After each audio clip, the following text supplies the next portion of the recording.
The difference between a naturally attractive man and one who goes unnoticed lies not in his physical appearance, but in something much deeper that few people understand. Have you noticed that some days women look at you differently, even if you don't do anything to attract their attention? And yet, have you noticed that on other occasions you seem completely invisible? This difference has nothing to do with your hairstyle or clothing. The key lies in your energy, and more specifically, in what you choose to conserve or expend. From a young age, we're taught that a constant release of sexual energy is healthy, but it's almost never mentioned that the more we deplete ourselves, the less present we are. And even if women don't consciously consider it, they feel it in their environment. They don't react to your words, but to what you radiate. You may have the same face, the same skin tone, even the same tone of voice, but when your energy is preserved, your environment begins to treat you differently. Your energy field changes, your gaze gains intensity, your aura strengthens, and your presence expresses itself naturally. Here you'll discover why. We'll explore sexual energy as an invisible magnet, retention as a spiritual path, and the subtle power that manifests when you learn to protect your essence. If you want to understand why women notice you without you saying a word, and how to consciously harness this ability without falling into manipulation, stay until the end. This content isn't about seduction strategies, but rather about presence, and that's key. Modern men seek ways to appear more attractive, routines, expensive clothes, cars, status, rehearsed lines to impress. However, there's something none of these can generate: an aura. The aura is not a mystical invention.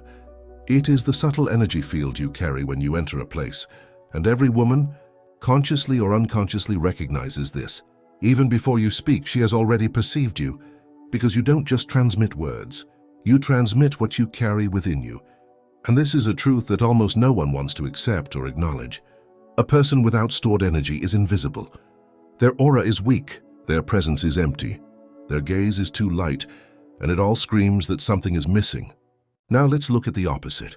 Men who speak little, who walk in silence and yet seem to occupy more space than others, who have no need to conquer. They simply are.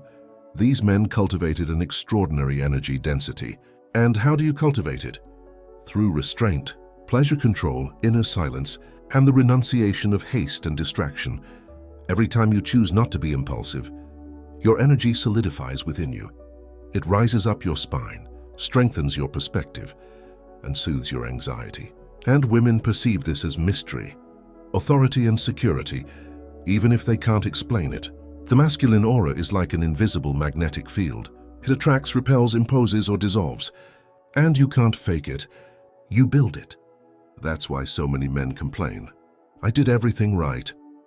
I was polite, kind, attractive, and absolutely nothing. Why was he ignoring me? What was missing wasn't appearance, but presence. The energy you release daily in videos, fantasies, and solitary desires is the same energy that could form your aura, your field, your silent identity. True masculine magnetism is born of action. It emerges from restraint, from resistance rather than surrender, from channeling rather than seeking release. The more you cultivate this energy within yourself, the more people will notice it. Even if they don't understand it, they observe it, react, open up, or withdraw, because the aura is the first judgment and it doesn't lie. You may have studied everything there is to know about seduction, but if your energy is weak, your body will speak louder, telling you that you don't belong. So remember this phrase as a principle. The masculine aura cannot be bought. It must be cultivated, and it begins to form in the silence of your discipline. There comes a time in a person's life that marks the beginning of a significant change. It's almost imperceptible, but profoundly real. It's the moment when we decide to stop freeing ourselves, not out of fear or moralism, but because we finally understand that there is something greater to build with this energy, and that's when something begins to change. At first, you don't notice it, but after a few days or even weeks, the world begins to react differently. People look at you more, listen to you more, or even feel uncomfortable without knowing why. It happens because it's felt. Withholding creates a density in a person's sound field that can't be ignored. His voice begins to carry more weight. His gaze no longer jumps from one stimulus to another. His presence begins to indicate that he is there, complete. Most men live fragmented lives, Part of their energy resides in their cell phones, another in their memories, another in their desire for pleasure. They move, but they don't occupy space. They speak, but do not convey the truth. They move, but leave no trace. The person who ceases to be empty, on the other hand, begins to intimidate themselves, and this inner intimacy resonates. Women feel this first, not with words, but instinctively. They perceive something solid in it, something that seeks neither to please, nor to demonstrate, nor to conquer, something acquired. And that's the paradox. The less you try to be noticed, the more you are noticed. Because the world responds to motivation, not effort. You can stand still in a hallway and still be the most noticed person. Not because you shout, but because you take care of yourself. Your energy, your gaze, your essence. This creates a magnetic silence, a pause around you, as if everything around you needs to adjust its frequency. And that's when you understand that there's no need to chase tension. You just have to stop wasting what would make you magnetic. What happens when you stop emptying yourself is that you finally begin to inhabit your own body. Your soul is no longer scattered. Your once fleeting energy begins to soothe you. You walk differently, you speak more calmly, you think more clearly, and without a word, the world perceives you. For holding fast is not just a matter of desire. It is a matter of control. And those who control themselves leave their presence wherever they go. There are men who exert their authority through speech, and others who don't need to speak. They walk into a room and everything changes. Sound seems to fade. People adjust their posture, their gaze shifts or focuses. This presence cannot be manufactured. It can only be built from within. It is the power of sexual energy contained, channeled, and transmuted. It's not magic, it's magnetism. And this magnetism is silent but irresistible. When a person stores his energy, he charges his own magnetic field, and this field, once filled, begins to communicate with him. There is something discreet, strong, dangerous, and yet determined about him. This man has nothing to prove, because everything about him confirms it. Your silence is worth 1,000 arguments. Your gaze is more penetrating than any words, and your presence carries an invisible judgment. I belong to myself. The world respects those to whom you belong. Most men seek to be noticed by shouting, competing, and showing off. But great men have not learned that the more energy they store, the less they need. It's like fire. Running away doesn't help. Just being there commands respect. And that's the truth about energy. A person who has stored energy doesn't need to attract attention. A person whose energy is contained naturally commands respect, not because they're better, but because they're a complete person. And integrity in a fragmented world is rare. Women feel it, men feel it, and the world around them reacts. It's as if their bodies are telling them that everything is in order. And if you want to be in my presence, make yourself comfortable. That is true order, not the kind that screams, but the kind that asserts itself without force. That invisible but palpable energy, that firmness that needs no explanation, only sensation. And this presence is not born of pride. It is born of the self-control of those who have overcome haste, who have rejected ease, who have understood that saving is better than spending. True respect is not earned through fear. It is granted spontaneously to those whose presence already sends a message. So the next time someone asks you how to be more respected, don't think about what you're going to say. Think about what you've saved, because presence is a reflection of what you haven't given up. You can lie with words, disguise your intentions, feign confidence, but you can't fool a woman's instincts. Before every sentence, before the first touch, before the first glance, she's already felt it. She's perceived the presence, the dominance, the energy, or the absence thereof. The feminine instinct is trained to identify security. Airborne security doesn't come from money, looks, or a resume. It comes from something more subtle. A man's energetic stability. A woman senses the field. She senses when a man is at peace with his body, when his desire isn't pouring out in all directions, when he's not hungry but focused. And this understanding happens in seconds. You may not know how to explain it. You may even contradict yourself. But your body has already reacted before your mind. That's why when you begin to support, protect your energy, purify your field, and stop emptying yourself in search of pleasure, the feminine feels it, not because you're trying to attract, but because you've stopped repelling. Men dominated by desire radiate anxiety. Despite their best efforts to appear confident, something in their eyes betrays haste, need, thirst, and a woman's body perceives this as a threat, a distraction, something to be avoided, explored and then rejected. But when a man conserves his energy, a calm confidence emanates from him. He desires nothing, demands nothing, blesses nothing. He is simply fulfilled, and this triggers an ancestral feminine response. This man is a haven of peace. That is why often, without you saying a word, he observes you, notices you, approaches you, tests you, because he perceives your field, and this field carries within it what you have done with your energy these last few days. If you waste it impulsively, you'll feel weak. If you deliberately hoard it, you'll feel like a leader. Don't over-spiritualize it or trivialize it. The body speaks, instinct responds, and energy communicates. To consciously attract women, you don't need to memorize phrases.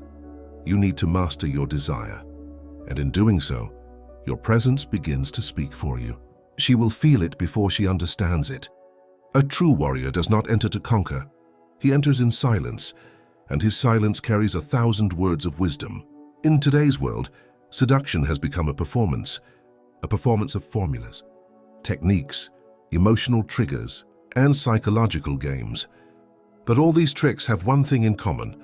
They only work on empty men, because a man full of energy, presence, and discipline doesn't need to seduce, doesn't convince, doesn't prove himself. He simply is. The silence of a warrior is different from that of the weak. The weak are silent out of fear.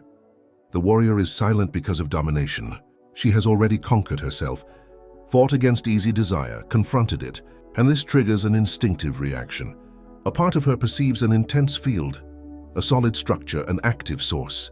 Without even realizing it, she reacts. Perhaps she approaches, perhaps she becomes nervous, perhaps she wants to try something, or perhaps she senses something that both attracts and frightens her. This is the impact of contained masculine energy. And this is where an authentic man shines. Don't use this to manipulate. Stay focused, because your goal is not to provoke a reaction, but to preserve your integrity. So be vigilant. When you begin to cultivate your energy, external reactions amplify, but also challenges, because something inside you has become strange, and any strangeness creates a stir around you. A woman realizes you're not there to attract attention. You realize you're not thirsty. You're full, and that changes the way she reacts. Your gaze deepens. Your questions become more measured, your jokes more frequent. But make no mistake, it's not about being beautiful or attractive. It's about having reach. And that reach was built in silence, in self-denial, in the discipline you maintained when no one was watching, in the decision to stick it out when everyone told you to give up. So when the reactions come, and they will, don't worry. Remember, you didn't do it for them, you did it for yourself. And what they feel today is only a reflection of a man who has finally learned to live in the presence of himself. In the end, the real difference between an ordinary man and a magnetic man lies in one thing. Who controls his body? Ordinary men belong to the world, to vice, to haste, to desire. They live for stimulation. All it takes is one image, one provocation, one nudge, and they capitulate. They are always searching, always lacking, always searching for themselves. And the world senses it, and so do women. But a man who belongs to himself is different. He doesn't let himself be distracted by anything.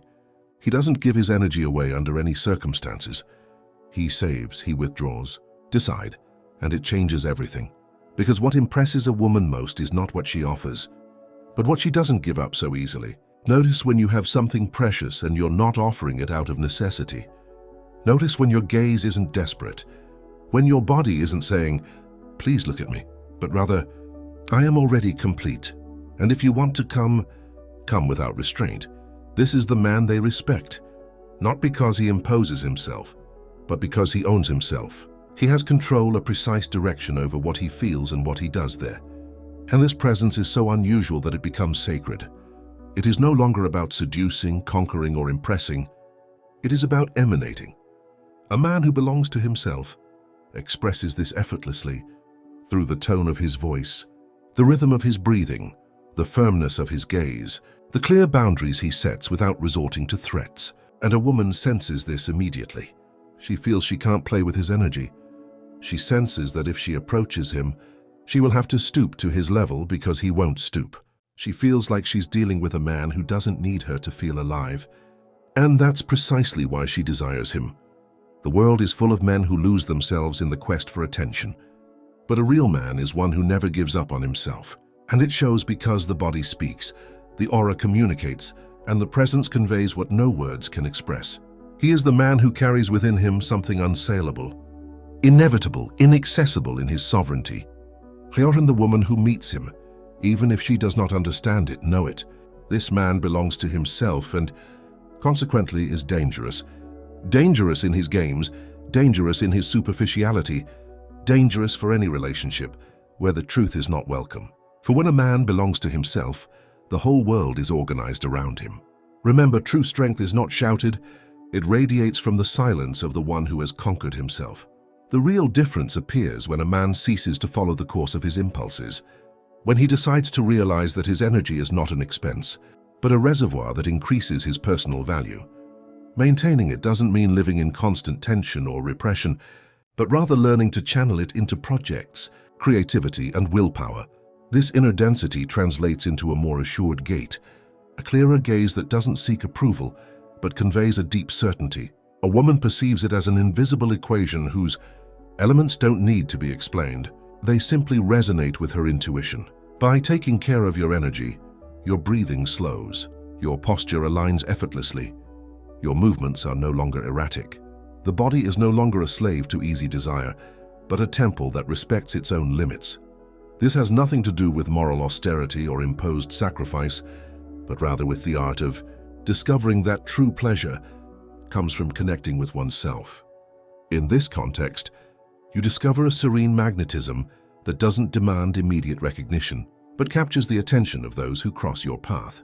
The presence of a man who belongs to himself does not go unnoticed, for he speaks a language that precedes verbal language, a language of stability that calms the external noise and provokes a general adjustment upon approach. This inner vibration is like a promise of security and authenticity, a refuge where nothing rings false. That's why neither expensive clothes nor fine words can replace it, because the authentic, masculine aura is born from the silence of conscious self-control. Ultimately, being magnetic isn't about convincing or seducing with artifice. It's about cultivating an essence so solid that the world around you wants to adapt to your pulse. Those who conserve their energy discover that true attraction is not sought, but rather awakened when we stop drowning in the desire to please. This is the secret that, once understood, transforms the gaze of others into a silent witness to our inner power.